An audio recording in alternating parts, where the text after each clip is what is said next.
నమస్తే అన్నలు. ఇవాళ మన కొబ్బరి తోటకి మందేస్తున్నామండి. మందు ఎలా వేస్తారనేది ఒకసారి చూపిస్తా చూడండి. ఇలా కనపడుతుందండి. ఇలా గుంట కొట్టి గుంటలో మందు వేసి ఈ కాలుతో దీన్ని ఇలా వేయాలండి. ఇలా వేసుకుంటే వర్షం పడినప్పుడు చక్కగా నానిపోద్దండి చెట్టు కూడా. లేకపోతే డ్రిప్ వదిలిపెట్టినప్పుడు కూడా సరే అండి నానిపోద్దండి. మందులు ఇలా వేసుకోవాలండి. మనం కొబ్బరి తోట చూపిస్తామండి. చిన్న మొక్కలేనండి. కాయలు కోస్తామండి. 7వ తారీఖు కానీ 6వ తారీఖు కానీ దీంట్లో కాయలు కోస్తామండి. ఇందులో ఒక 4 బళ్ళు అవుతాయండి.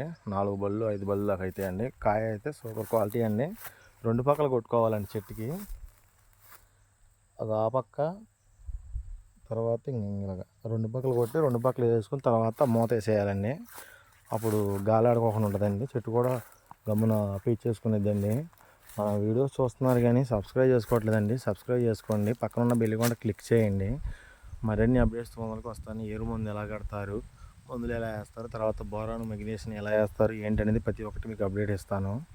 వెళ్ళేటప్పుడు మట్టి కంపల్సరీ సబ్స్క్రైబ్ చేసుకుని వెళ్ళండి.